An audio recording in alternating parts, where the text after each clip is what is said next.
తిరిగి వచ్చి నిద్రపోవుచున్న ఒకని లేపినట్లు నన్ను లేపి, నీకు ఏమి కనబడుచుందని అడగగా, నేను సువర్ణమైన దీపస్తంభము, దాని మీద ఒక ప్రమిదెను, దీపస్తంభములకు 7 దీపములు, దీపములు 7 గొడ్లములను కనబడుచున్నవని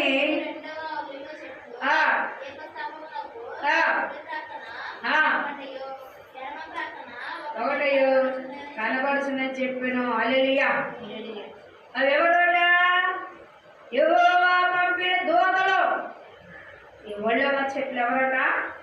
యెహోవా పంపిన దూతలు. నువ్వెప్పుడు చలంగా ప్రార్థన చేస్తావు, కన్నీరు ఇడుస్తావు, దేవా ఈ పరిస్థితి ఏంటో, నాకు అస్సలు నెమ్మది లేదయ్యా, నా బాధను తీసివేయ్యా, నా చింతను తీసివేయ్యా, యావది నా భారం అంతా నీ మీద వేస్తేనే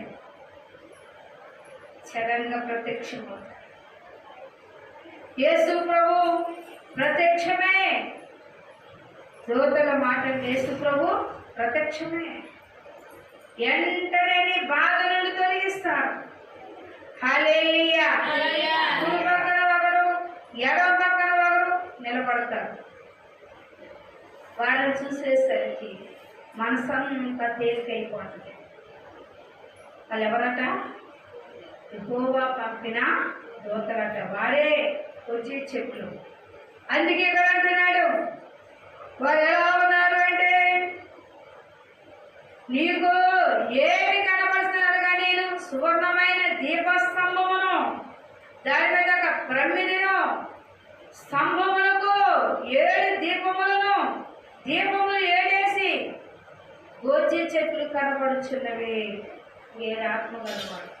ఆయన సంచరిస్తున్న మాట నేను వారి పరిచర్య వేరేగా ఉంటుంది. దేవుడు పరిచర్య వేరే ఉన్నట్టు కారణం ఏంటి తెలుసా? ఇక్కడ మనం ఒకసారి జ్ఞాపకం చేసుకోవచ్చు ప్రియులారా. ఎక్కడ అది చూస్తే రోమా పత్రిక 8వ అధ్యాయం 5వ వచనములో మనం చూస్తే ఇక్కడ అంటాడు చూడండి. రోమా పత్రిక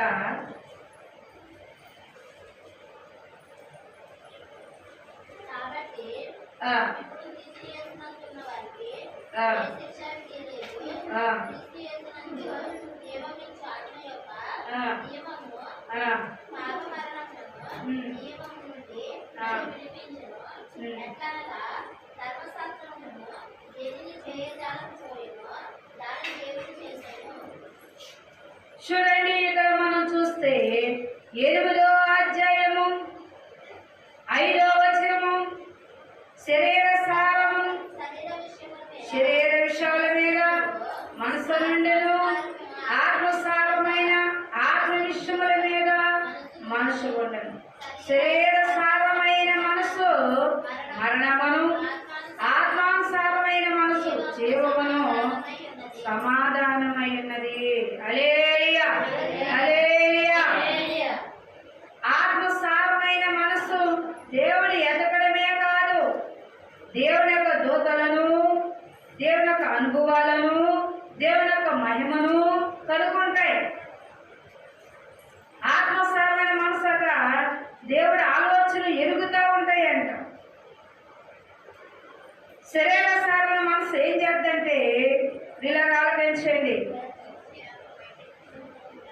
రాజకీయంకి వెళ్ళాలా, నేను గొప్పోడుగా ఉండాలా, పక్కోడు కంటే గొప్పోడు కనబడాలా, నాకంటే గొప్ప ఎవరు ఉండకూడదు, డాంబరం, పక్కనోడు కంటే నేను ఎక్కువగా ఉండాలా, పక్కనోడు ఊసులు చెప్పాలి, ఊళ్ళో ఏం జరుగుతుంది చెప్పాలి, రాజకీయాలు ఏం జరిగి చెప్పాలి. ఆలోచించరా? ఫలానా చోట ఏం జరిగిందంటే ఫలానా వ్యక్తి ఎలా జరిగింది అని చెప్పుకోవాలి. ఆత్మసారమైన మనస్సు నెమ్మది, ఆత్మసారమైన మనసు ఎవరు నెమ్మది కలగజేస్తుందంట. అది ఎవరి జోలికి వెళ్ళదు, ఎవరు ఊసు తేదు, సమాధానపరుచుద్దంట. ఎలాంటి గొడవలైనా ఏం చేయాలంట? సమాధానపరుచుద్దంట. గొడవ రేపదు. శరీర సారమైన మనసు ఏం చేద్దంట? దీనికి ఏం కావాలా?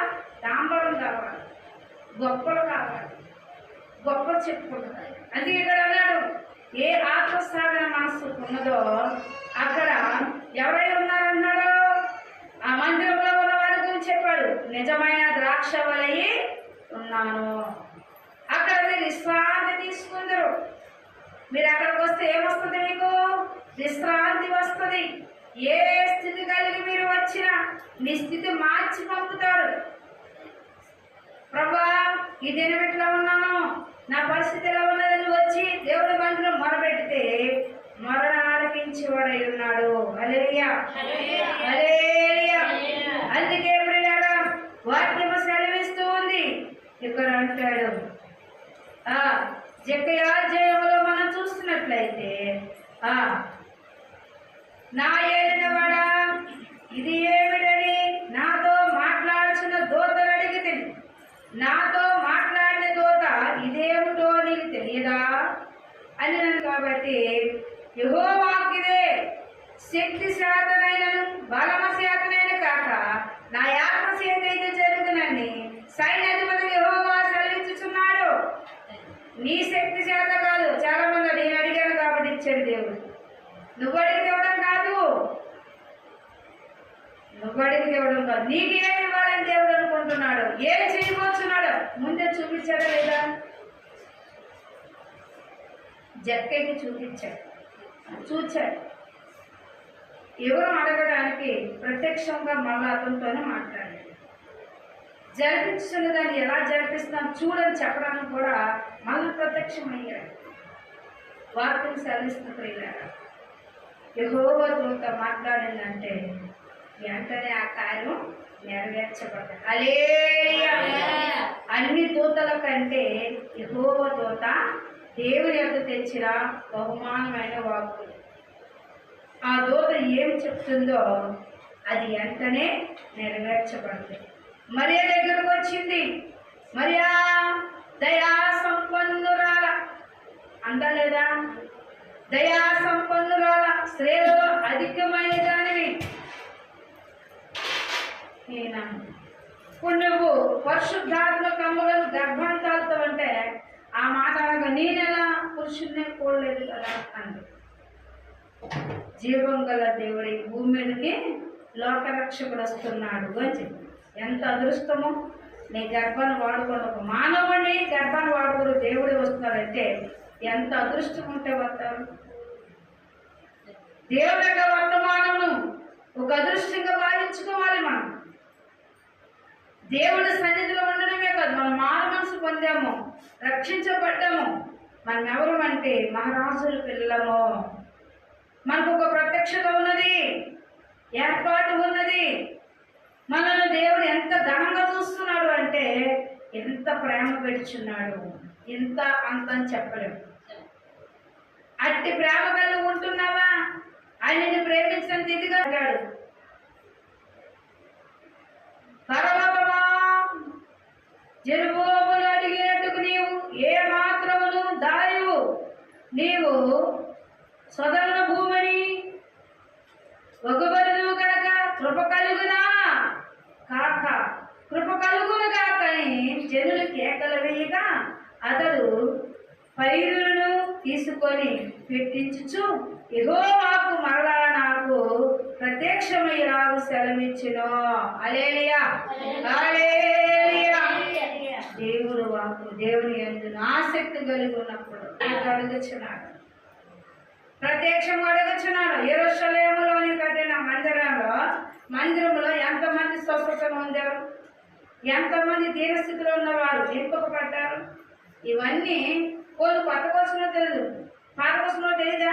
మనం చూస్తే 2వ అధ్యాయం అదే వచ్చిన చూస్తే ఈ మందిరముకు కలిసి మహిమ చూపుచున్న వారు మీలో ఉన్నారు. మహిమను, వాళ్ళ స్వస్థతలను, వారి దినస్థితులను, వారి ఆరోగ్యాల గురించిను, నేను చేసిన కార్యాలు వారు చెప్పాలా లేదా? చెప్పాలి. అందుకే హల్లెలూయా కదా. అట్టి వారిది ఎట్టిదిగా కనబడుతుంది, దానితో ఏది ఎదుగును పోలినది కాదని తోచుతున్నది కదా. ఎందుకు పోలినది కాదని మీరు అనుకోవాలి కదా. నా మందిరంలోకి వచ్చినప్పుడు ఏమున్నాయి? నిధులు ఉన్నాయి, నీ తల్లిదండ్రులు పెడితే ఒక పూట 2 పూటలు పెడతారు, ఆలు లేకుండా అయిపోవచ్చు. కానీ పరలోక తండ్రి నీకు ఇస్తే నిధులు గలవాడు నాదని ఎంచుకున్నాడు కాబట్టి, అందుకే నా మందిలో ఏముందన్నాడు? విశ్రాంతి ఉందన్నాడు. హల్లెలూయా, హల్లెలూయా చదవాలి. చూడండి, దానితో ఏది దేనిను పోల్చున్నది కాదని తోస్తున్నది కదా, అయినా యెహోవా ఆజ్ఞ ఇచ్చుచున్నది ఏమనగా, జెరుబాబు ధైర్యం తెచ్చుకును, ప్రధాన యాజకుడు యెహోయాదాకు కుమారుడు అయిన యెహోషువ ధైర్యం తెచ్చుకును. హల్లెలూయా. వాక్యం అందించేవారట వాక్య పరణంలోనే ఉండాలట. అది అందించలేని వాడికి అధికారం ఉండదట. ఆయన ఎవడో. వాక్యం అంటే ఆసామాసమైంది కాదు. వాక్యం అంటే నరుడు మాట్లాడేది కాదు. ఆయన ఏర్పాటు అనేది వేరు. దేవుని యందు ఆసక్తి కలిగి ఉన్నాం, ఆసక్తిలోనే ఉండాలి. అందుకే ఇక్కడ ఏం చెప్తారు తెలుసా? నా మహిమను చూసిన వారు ఉన్నారు కానీ ఆ మహిమను చెప్పిన వారు లేరా? అదే మాట అడుగుచున్నాడు. యెహోషువ సమాధాన పరుస్తున్నాడు. యెహోవా ఆజ్ఞ ఇచ్చుచున్నదేమో, జెరుబాబు ధైర్యం తెచ్చుకొనుము, ప్రధాన యాజకుడు యెహోషుదాజు కుమారుడైన యెహోషువ ధైర్యం తెచ్చుకొనుము, దేశములో ఉన్న సమస్త జనులారా ధైర్యం తెచ్చుకొని పని జరిగించండి, నేను మీకు తోడుగా ఉన్నాను. హల్లెలూయా, హల్లెలూయా. ఆయన ఆశ్చర్యకారుడు. ఆయన ముందుగానే చెప్పాడు, జక్కయ్య నువ్వేళ్ళు చెప్పు, నా కోపం రగులుకుంటున్నాను. కోపం సల్లార్చాలంటే అక్కడ ఏం కావాలా? మందిరము కావాలా? మందిరంలో అందరూ రావాలా? అక్కడ విశ్రాంతి ఇస్తానన్నాడు. ఇస్తానన్న దేవుడు ఎవరెవరో వాడుకుంటున్నాడో, ఎవరైనా ఏర్పరుచున్నాడో, ఎవరెవరి చేత నడిపించబడి ఉన్నాడో దూత సమస్తము జక్కయ్యకి ఆ దర్శనం ద్వారా చూపించినట్లు మనం చూస్తున్నాం. ఇక్కడ అట్లాగే వాక్యం సెలవిస్తుంది. ప్రియులారా, ఏం తెచ్చుకోమంటున్నాడు? ధైర్యం తెచ్చుకోండి. ఏది ఏమైనా సరే ఆయన చేయగల సమర్థ. దేవుని స్తోత్రం. హల్లెలూయా, హల్లెలూయా. సీని మధ్య ఉంది కనుక భయపడుకుని. మరి సైన్య అధిపతులకు యెహోవా సెలవిచ్చింది ఏమనగా, ఇంకా కొంతకాలము ఇంకో కుమారుడు ఆకాశం భూమిని సముద్రము నేలను కప్పింప చేస్తాను. నేను అన్ని జనులందరినీ కదిలింపగా అన్ని జనులందరూ ఒక ఇష్టపూర్వముగా చేపడుతుంది. నేనే ఈ మందిరం మహిమను నింపుదును. హల్లెలూయా. నా పని చేయాలిగా, గొప్ప పని చేస్తే నీకు ఉండదా? ఆలోచించండి. నువ్వు నా పని చేస్తే అది నీకు అక్కడే ఉంటుంది. నువ్వు నా పని చేయట్లా, ఎవరి పని చేస్తున్నావు? ఆలోచించుకోవాలి. హల్లెలూయా, హల్లెలూయా. అందుకే వాక్యం సెలవిస్తుంది. ప్రియులారా, ఇక్కడ దేవుడు అంటున్నాడు, ఆ ఇశ్రాయేలు మధ్య ఉన్నానని వాళ్ళు భయపడకూడని నిబంధన చేసుకున్నాం కదా. నిబంధన చేసుకున్నాక నా మహిమ మీ మధ్య ఉంచుతాం. అన్ని జనులైన వారిని ఎలా తీసుకొస్తానని చెప్పాడు. ఇప్పుడు చెప్పాడుగా, ఆవిడ తలించింది. సాక్షికంగా రావాలా లేదా? రాలేకపోయింది. కూర వద్దాం అనుకుంది. పిల్లలు జరుగుతూ కాలేజీ కడతాం అనుకుంది. ఎలా అస్సలు మనిషి దాని అనుమానం ఇదో కీడు వచ్చింది. చూసారా? ఇప్పుడైనా ఏది ఏమైనా సరే ఎక్కడికి వెళ్ళకపోతే సన్నిధికి వెళ్ళాలి. ఆయన మహిమ స్వరూపుడు. అందుకే ఇక్కడ వాక్యం సెలవిస్తుంది, ఇది సైన్యం అధిపతికి యెహోవా వాక్కు. ఎవరు వాక్తాట? దేవుని వాక్కు. దేవుని స్తోత్రములు. హల్లెలూయా. హబక్కూకు 2వ అధ్యాయం అదే వచనం. ప్రియులారా, పక్కనే ఆ దర్శన విషయంలో నిందే కాలం ముందు జరుగును, సమర్థమైటకై మరుగు చేయకే అవధుల పడుచున్నది, అది తప్పక నెరవేరింది. అది ఆలస్యంగా వచ్చును కానీ దాని కొరకు కనిపెట్టం, అది తప్పక జరుగును. జాగు చేయక వచ్చును. చాలండి. హల్లెలూయా, హల్లెలూయా.